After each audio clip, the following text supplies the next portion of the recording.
Alright, so we're at that point where we're going to really focus on the object persistence layer, and that sounds revolting, I know.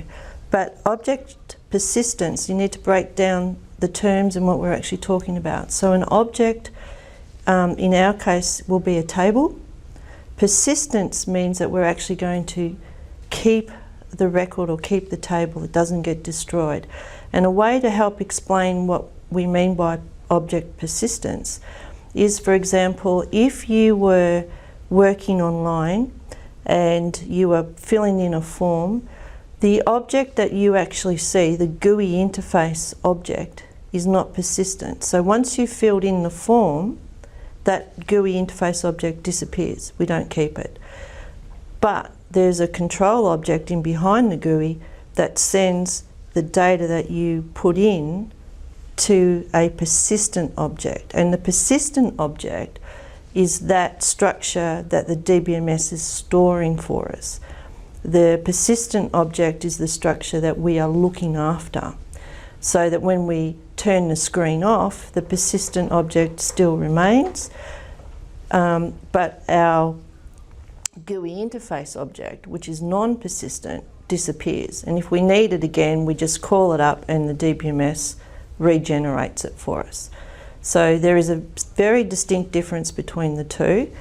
So when we're talking about mapping a persistence layer to a DBMS structure, for example, we are focusing on those entities, or often referred to as concrete entities. In other words, they don't get destroyed, we're keeping them, so we don't delete them ever. So when you're thinking about that concept this week and trying to relate it in a real world context for yourself, make sure that you engage on the discussion boards, because it is conceptually challenging at times to understand what is persistent and what is not.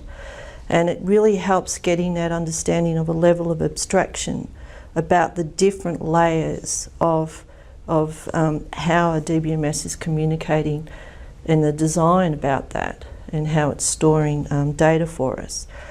So when you're mapping an object persistence layer, we've taken you through the concept of normalization and removing repeating data, making sure we've got primary keys and foreign keys that point back to primary keys for referential integrity. In other words, a foreign key, you can't add a foreign key in that doesn't actually relate to a primary key in an existing base table or concrete table.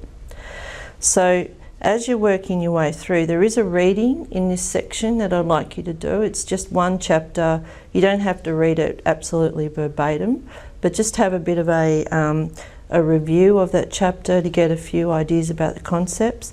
And there's also a set of rules about how you go about staging a object persistence layer mapping. So it is a little bit challenging.